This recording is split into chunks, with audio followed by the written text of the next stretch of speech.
You won't believe what this waiter did to Ronaldo. The restaurant was alive with the quiet symphony of clinking glasses, murmured conversations, and the occasional hum of a violin from the live musician near the corner. Aromas of freshly baked bread and truffle-infused delicacies filled the air, an indulgent treat for the senses.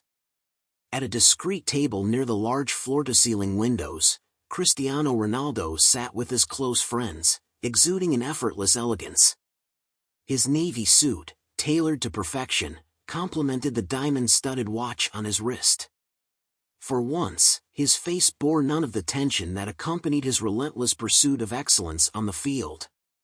This was his rare escape, an evening of laughter and calm. But serenity has a way of inviting disruption.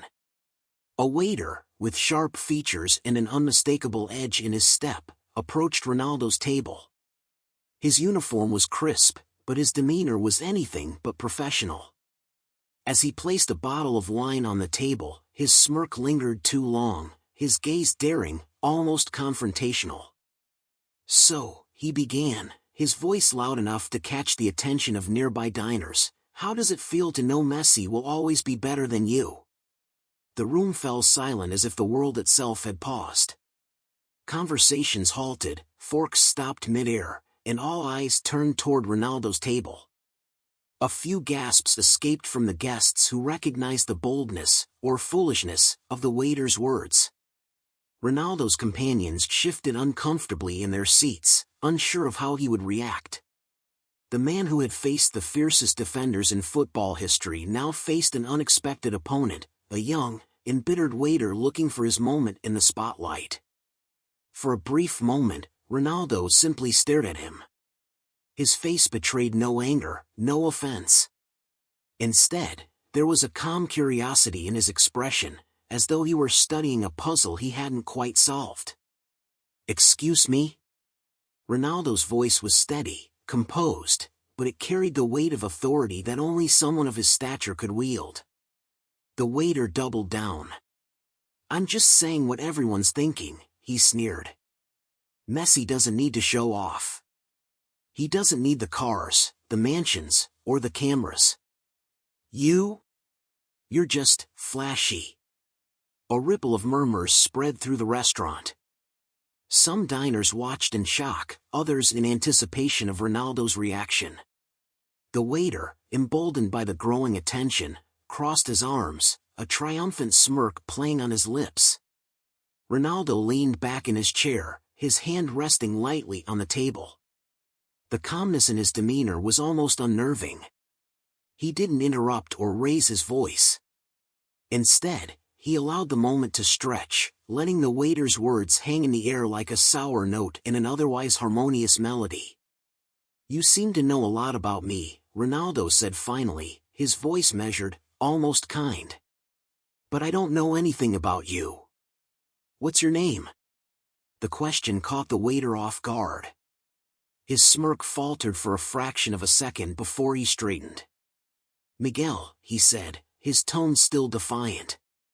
"Well, Miguel," Ronaldo said, leaning forward slightly, "if your goal tonight was to humiliate me, I'm sorry to disappoint you. But your words say more about you than they do about me." The room, which had been holding its collective breath, seemed to exhale in unison. Ronaldo's response was neither aggressive nor defensive. It was calm, poised, a reminder of the maturity that had carried him through decades of scrutiny and pressure. Miguel, however, wasn't ready to back down. "Easy for you to say," he shot back, his voice laced with bitterness. "You've had everything handed to you, fame, money, success. Some of us actually have to work for a living." This time, Ronaldo's expression shifted. A flicker of something deeper, empathy, perhaps, crossed his face. "You think my life has been easy?" he asked, his tone softer now. "You think I've never worked hard or faced struggles?" Miguel opened his mouth to reply, but Ronaldo continued before he could speak. "Let me tell you something, Miguel. I've faced rejection. I've been humiliated. I've been told I'm not good enough more times than I can count.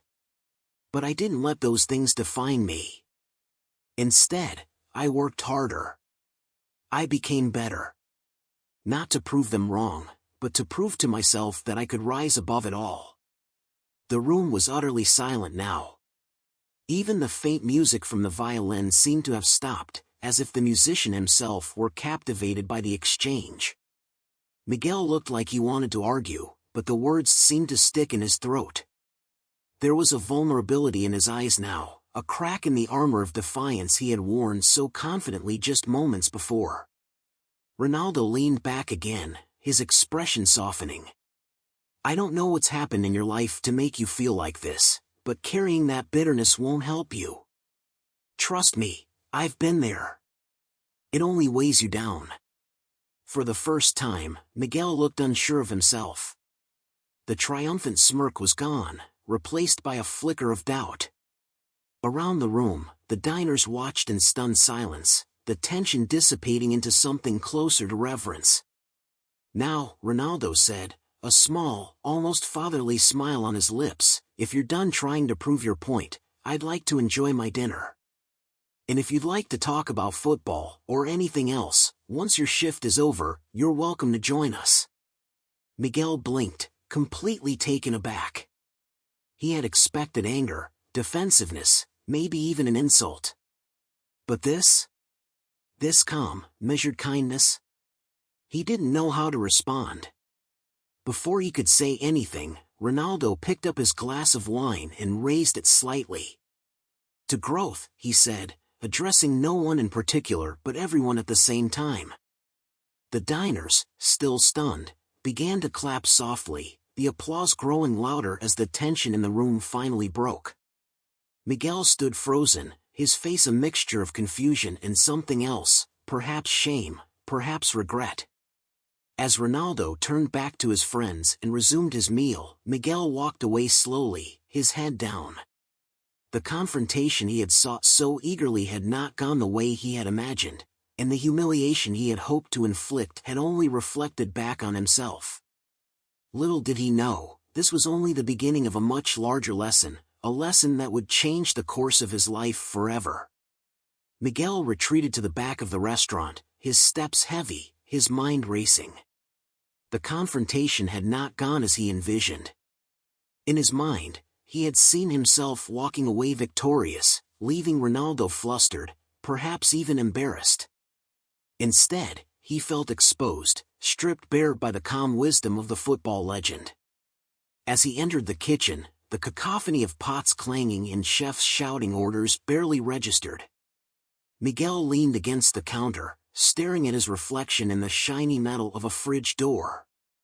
His heart was pounding, his face flushed.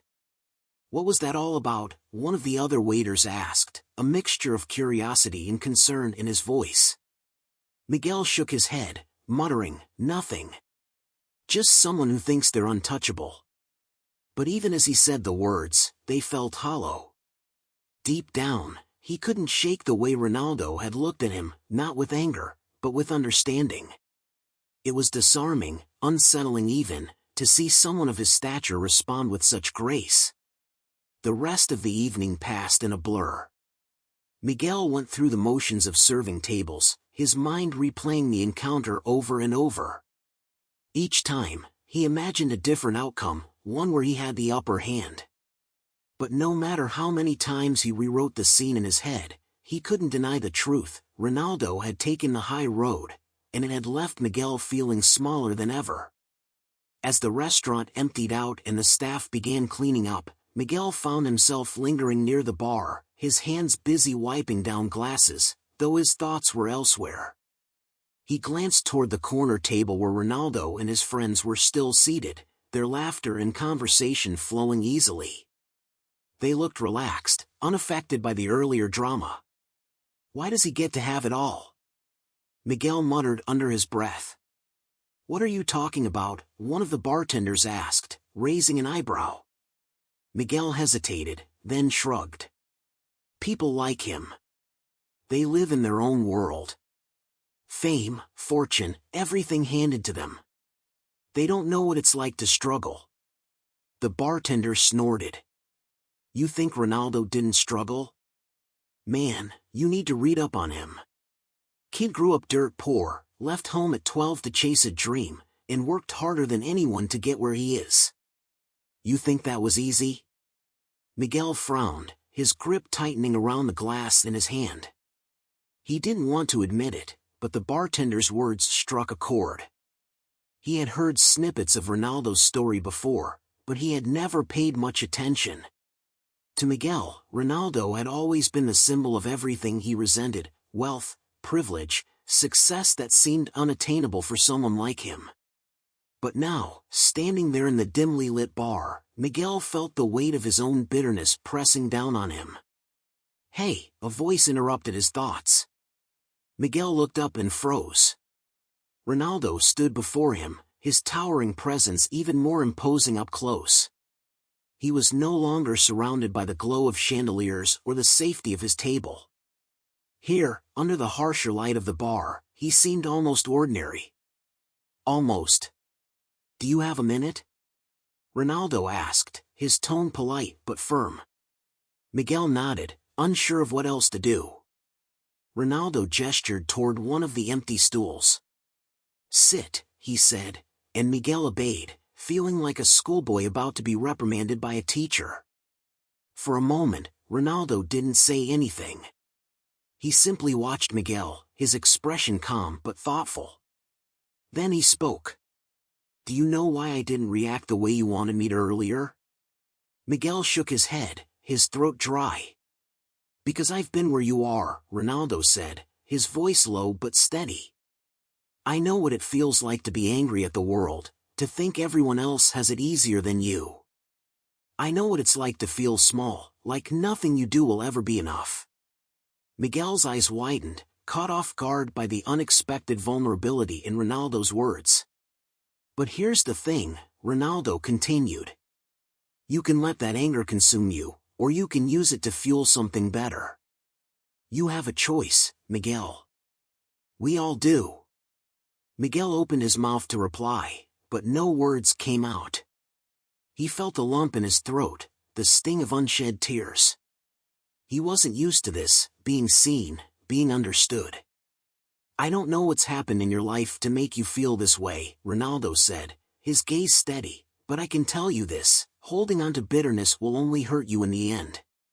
Forgiveness, not just of others but of yourself, is what sets you free." Miguel looked down at his hands, his mind racing.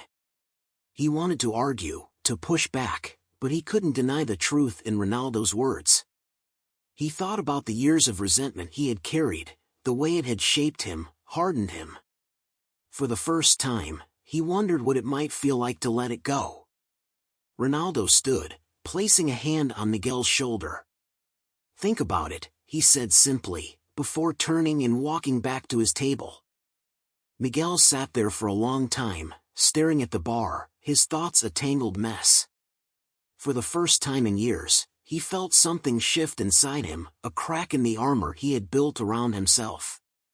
As he finished his shift and walked home through the quiet streets of Lisbon, Miguel couldn't shake Ronaldo's words. They echoed in his mind, challenging him to look at his life, his choices, his pain, in a new light. He didn't know what tomorrow would bring, but for the first time, he felt a flicker of something he hadn't felt in a long time: hope. Miguel's apartment was a modest studio in a run-down part of Lisbon. The walls were thin, the paint peeling, and the hum of an old refrigerator provided a constant background noise. He tossed his bag onto a worn-out couch and sank into the only chair in the room, its fabric frayed from years of use. The silence of the night pressed against him, heavy and suffocating. He replayed the evening over and over in his mind. Every word Ronaldo had said echoed in his thoughts, challenging him, forcing him to confront truths he had spent years burying. The bitterness that had once felt like armor now weighed on him like chains. On the small table next to his chair sat a picture frame, cracked at the corner. Inside was a photo of Miguel and his father, taken years ago at a local football field. Miguel was just a boy, his face lit up with joy as he held a worn-out football, his father's hand resting proudly on his shoulder. Miguel reached for the frame, running his fingers over the glass. "You always said I could be better," he whispered, his voice breaking. His father had been his hero, a man who worked tirelessly to provide for their family, who taught Miguel the value of hard work and integrity. But when Miguel was 14, everything changed. His father was diagnosed with a terminal illness, and within months, he was gone. The loss had devastated Miguel, shattering his world. In the years that followed, Miguel's life became a series of struggles. His mother worked multiple jobs to keep them afloat, but the weight of grief and financial strain took its toll. Miguel dropped out of school to help support the family, taking on whatever work he could find. His dreams of playing professional football faded into the background, replaced by the harsh realities of survival. By the time he was 20, Miguel had built a wall around himself, a shield of anger and resentment. He blamed the world for taking his father, for robbing him of his dreams, for leaving him with so little while others seemed to have so much. And then there was Ronaldo. To Miguel, Ronaldo represented everything he despised. The fame, the wealth, the adoration, it all seemed so unfair. How could one man have so much while Miguel struggled to make ends meet? It was easier to hate him than to confront the pain that lay beneath his bitterness. But tonight, something had shifted. Ronaldo's words had struck a nerve, piercing through the armor Miguel had spent years constructing. For the first time, he began to question the narrative he had clung to for so long. He stared at the photo of his father, his heart aching. "I'm lost, Dad," he whispered. "I don't know how to get out of this." The next morning, Miguel woke to the sound of his phone buzzing on the nightstand. It was a message from his manager at the restaurant, asking him to come in early for a meeting. His stomach churned. He was certain the confrontation with Ronaldo had cost him his job. He arrived at the restaurant an hour later, his nerves frayed. The dining room, usually bustling with activity, was eerily quiet. His manager, a stern man named Ricardo, sat at a table near the entrance, his arms crossed. "Sit," Ricardo said, his tone unreadable. Miguel obeyed, his heart pounding. "I heard about what happened last night," Ricardo began, his gaze steady. "Cristiano Ronaldo spoke to me before he left." Miguel braced himself, expecting the worst. "To my surprise," Ricardo continued, "he didn't demand that we fire you. In fact, he said you're one of the hardest workers here and that you deserve another chance." Miguel's eyes widened. "He said that?" Ricardo nodded. "He also told me to tell you something. He said, it's never too late to turn things around." The words hit Miguel like a bolt of lightning. He sat in stunned silence as Ricardo stood and placed a hand on his shoulder. "Look, Miguel," Ricardo said, his voice softer now, "I know life hasn't been easy for you. But you can't let that define who you are. If someone like Ronaldo can see potential in you, maybe it's time you start seeing it in yourself." The rest of the day passed in a blur. Miguel worked his shift with a newfound focus, his mind still processing everything that had happened.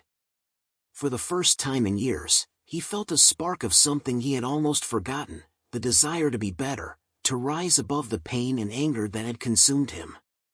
That night, as he walked home, Miguel stopped by a local park. Under the glow of streetlights, he watched a group of kids playing football, their laughter filling the air. He felt a pang of nostalgia, remembering the days when he had played with the same carefree joy. Without thinking, he walked onto the field, the kids pausing to look at him curiously. "Mind if I join?" he asked. They grinned and handed him the ball. For the next hour, Miguel played like he hadn't in years, his body moving instinctively, his mind free from the burdens that had weighed him down. For the first time in as long as he could remember, he felt alive. As he left the park, sweaty and out of breath, Miguel realized something. He couldn't change the past, but he could shape his future. And maybe, just maybe, It was time to stop running from his pain and start using it to build something better. Ronaldo's words echoed in his mind. It's never too late to turn things around. For the first time, Miguel believed they might be true. The following days felt like a slow unraveling for Miguel, a delicate process of dismantling the walls he had spent years building. Each shift at the restaurant became an opportunity to reflect, not just on his actions but on the choices that had led him to this point. He found himself watching people differently, not with suspicion or resentment, but with a cautious curiosity. One evening, after closing, Miguel lingered behind, wiping down tables long after the other staff had left. The dimly lit restaurant felt quieter than usual, almost sacred in its stillness. As he worked, his mind drifted to the photo of his father on his bedside table, and for the first time in years, he allowed himself to miss him fully. "Why am I so angry all the time?" Miguel muttered aloud, the sound of his voice startling in the empty space. He sat down at one of the corner tables, resting his head in his hands. The conversation with Ronaldo replayed in his mind for the 100th time. His words had become a constant presence, both haunting and guiding him. As he sat there, the memory of his younger self came flooding back, days when he would spend hours practicing football in the dusty streets of his neighborhood, his father watching proudly from the sidelines. Those were simpler times, filled with hope and dreams that felt limitless. But then came the illness, the hospital visits, the long nights of holding his father's hand as he grew weaker. Miguel had watched the man he idolized slip away, and with him, a piece of himself. He hadn't just lost his father, he had lost his belief in the world's fairness. The realization hit him like a wave. His anger wasn't just about Ronaldo or the customers who looked down on him or the struggles of his day-to-day life. It was grief that had never been allowed to heal, that had festered into bitterness. Miguel stood abruptly, the chair scraping against the floor. He couldn't stay in that space any longer. He grabbed his coat and stepped out into the cool night air. The streets of Lisbon were quiet, the city's usual buzz reduced to the distant hum of traffic and the occasional chatter of late-night revelers. Without thinking, Miguel found himself walking toward the park where he had played football just days before. The field was empty now, the streetlights casting long shadows across the grass. He stood at the edge, his hands in his pockets, and stared at the goalposts in the distance. He remembered the way his father used to cheer him on, his voice booming with encouragement. "You're unstoppable, Miguelito. Nothing can hold you back." Tears welled up in Miguel's eyes, blurring the scene before him. He didn't fight them this time. He let them fall, each one carrying a piece of the pain he had held onto for so long. As the tears subsided, a strange sense of clarity began to settle over him. His father's words echoed in his mind, not as a distant memory but as a call to action. "Nothing can hold you back." The next morning, Miguel woke with a determination he hadn't felt in years. He pulled out an old pair of running shoes from the back of his closet, their soles worn but still functional. He put them on, laced them tightly, and stepped out into the morning sun. He started with a slow jog through the neighborhood, his muscles protesting at first, but he pushed through. Each step felt like a small rebellion against the inertia that had ruled his life for so long. Day by day, Miguel built a routine. He ran in the mornings before work, gradually increasing his pace and distance. In the evenings, he returned to the park, sometimes joining the kids for a game of football, other times practicing alone. The physical exertion was cathartic, a way to channel the anger and grief into something productive. Word began to spread among the regulars at the restaurant about Miguel's transformation. Customers who once saw him as surly and detached now noticed a shift in his demeanor. He greeted them with genuine warmth, his smile no longer forced. One evening, as Miguel was clearing a table, a man approached him. He was tall and broad-shouldered, his suit tailored to perfection. Miguel recognized him instantly, one of Ronaldo's associates who had been at the restaurant that fateful night. "Excuse me," the man said, his tone polite but firm. "Cristiano asked me to deliver this to you." The man handed Miguel an envelope, gave a brief nod, and walked away. Miguel stared at the envelope, his hands trembling slightly. He opened it carefully, pulling out a handwritten note and a folded piece of paper. The note read, "Miguel, I've been keeping an eye on your progress. I see the fire in you, the drive to change. It's inspiring. I believe in second chances, and I think you deserve one. This is a small gesture to help you on your journey.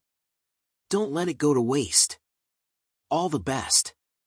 Cristiano." Miguel unfolded the other piece of paper to reveal a voucher for a 1-month training program at a local football academy. His heart raced as he read the details. It wasn't just any academy, it was one of the best in Lisbon, a place where young talent was nurtured and developed. For a moment, Miguel was speechless. He clutched the voucher tightly, the weight of the opportunity sinking in. He knew this was his chance, a chance not just to chase a dream he thought was lost but to redefine himself, to prove to himself and the world that he was capable of more. Miguel's journey was far from over, but for the first time, he felt like he was moving towards something, rather than running from everything. Miguel stood outside the gates of the football academy, the crisp morning air biting at his cheeks. The towering metal gates bore the academy's emblem, a sleek crest that seemed to glow in the sunlight. Around him, players of all ages and skill levels milled about, their chatter a mix of excitement and nerves. In his hands, Miguel clutched the voucher Ronaldo had sent him, now slightly crumpled from being handled so many times. It was both a lifeline and a challenge, a tangible reminder of the faith someone had placed in him. As he stepped through the gates, Miguel felt a surge of emotions: fear, anticipation, hope. The scent of freshly cut grass and the faint tang of sweat filled the air. He could hear the rhythmic thud of footballs being kicked in the distance, punctuated by the sharp whistles of coaches. "First time here," a voice broke through his thoughts. Miguel turned to see a young man about his age, his hair tied back in a loose bun and a friendly smile on his face. "Yeah," Miguel replied, his voice a little shaky. "You?" The man laughed. "No, I've been here for a while. Name's Luis. You'll love it here. It's tough, but worth it." Miguel nodded, grateful for the small comfort. Luis patted him on the shoulder before jogging off toward one of the fields, leaving Miguel alone once more. His first training session was grueling. The head coach, a stern woman named Clara, had a reputation for pushing players to their limits. Miguel struggled to keep up with the drills, his muscles burning and his lungs screaming for air. "Keep moving, Miguel," Clara barked. "You think professional players take breaks because they're tired? Push through it." By the end of the session, Miguel collapsed onto the grass, his body drenched in sweat. He felt like he had been broken into a million pieces, but beneath the exhaustion was a strange sense of pride. He had made it through. Over the next few weeks, Miguel threw himself into the training. Every morning, he arrived at the academy before sunrise, practicing his footwork and stamina. He stayed late after sessions, perfecting his techniques and asking Clara for feedback. The other players began to notice his dedication. Some were impressed, others skeptical. Luis became a steady presence, often partnering with Miguel during drills and offering encouragement. "You've got talent, man," Luis said one evening as they sat on the sidelines, watching the sunset. "But more than that, you've got heart. That's what really counts." Miguel smiled, though a part of him still doubted Luis's words. He wasn't sure if he belonged here, surrounded by players who had been training for years. But every time those doubts crept in, he reminded himself of Ronaldo's note and his father's words: "Nothing can hold you back." One day, Clara called Miguel into her office. The walls were lined with trophies and framed photos of players who had gone on to achieve greatness. "You've improved," Clara said, her tone measured but not unkind. "But there's more to football than skill and fitness. It's about mentality, confidence, leadership. Do you think you have what it takes to step up?" Miguel hesitated. "I'm not sure," he admitted. Clara leaned forward, her gaze intense. "Then find out. Because out there, on the field, there's no room for self-doubt. If you don't believe in yourself, no one else will." Her words stayed with Miguel as he returned to the field. He knew she was right. He had spent so much of his life feeling small, unworthy, defeated. It was time to change that. During a scrimmage match later that week, Miguel had his chance to prove himself. His team was down by 2 goals, the players frustrated and disorganized. Miguel could feel the tension building, the weight of expectations pressing down on him. "Come on, we can turn this around," he shouted, his voice cutting through the noise. "Stay focused. Play smart." His teammates looked at him, surprised by his sudden assertiveness, but they listened. Miguel took control of the midfield, directing passes and setting up plays. With 5 minutes left on the clock, he saw an opening and sprinted toward the goal, weaving past defenders. As he lined up his shot, time seemed to slow. He thought of his father, of Ronaldo's words, of all the pain and struggle that had brought him to this moment. He struck the ball cleanly, and it soared into the top corner of the net. The cheers that erupted around him were deafening. When the whistle blew, signaling the end of the match, Miguel's team had won by a single goal. His teammates crowded around him, clapping him on the back and shouting his name. For the first time in years, Miguel felt a sense of belonging, of purpose. He wasn't just surviving anymore, he was living. That evening, as he walked home, Miguel felt a weight lift from his shoulders. The bitterness that had once consumed him was beginning to fade, replaced by something brighter. He was far from finished, but he was finally moving in the right direction. And somewhere, deep down, he knew his father would have been proud. Months passed, and Miguel's transformation became undeniable. He was no longer the angry, bitter man who had once lashed out at a world he believed had wronged him. At the academy, he had not only improved as a player but had also grown as a person, earning the respect of his coaches and teammates. His humility and relentless determination became his trademarks. Miguel's big break came when the academy organized a showcase match against a local professional team. Scouts and managers from across Portugal attended, their eyes scanning the field for untapped talent. Miguel was nervous but focused, knowing this was a chance to prove he belonged on the same pitch as the best. The match was intense. The opposing team played with precision and speed, testing Miguel's limits at every turn. But he rose to the challenge, delivering pinpoint passes, intercepting plays, and even scoring a goal that drew gasps from the crowd. When the final whistle blew, Miguel's team had lost, but he had caught the attention of everyone watching. As he left the field, several scouts approached him, offering words of praise and invitations to trials with their clubs. But amid the congratulations, a familiar voice stopped him in his tracks. "Well played, Miguel." Miguel turned and saw Cristiano Ronaldo standing at the edge of the field, a subtle smile on his face. His presence drew murmurs from the crowd, but Miguel barely noticed. "Cristiano," Miguel said, a mix of surprise and gratitude in his voice.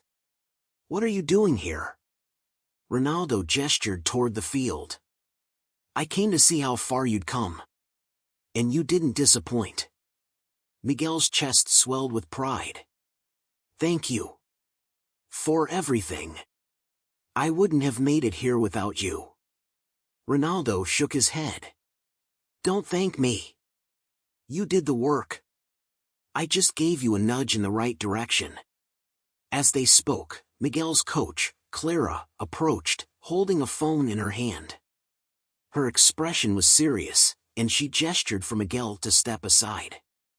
"There's someone who wants to speak with you," Clara said, handing him the phone. Miguel took it, confused. "Hello?" A deep voice responded on the other end, its tone measured and authoritative. "Miguel, this is Jorge Mendes." Miguel's heart nearly stopped.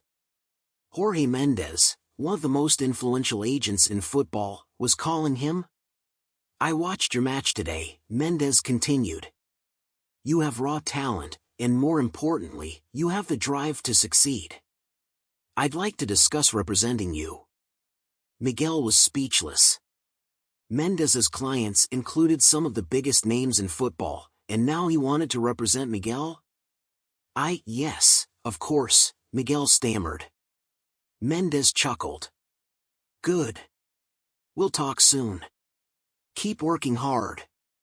As the call ended, Miguel stared at the phone in disbelief.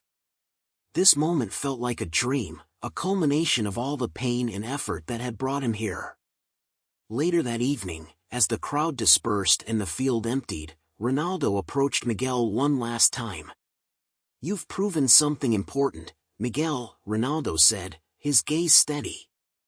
"Not to me, or anyone else, but to yourself. You don't need to be anyone's shadow. You're your own person, and you're stronger than you realize." Miguel nodded, his throat tight with emotion.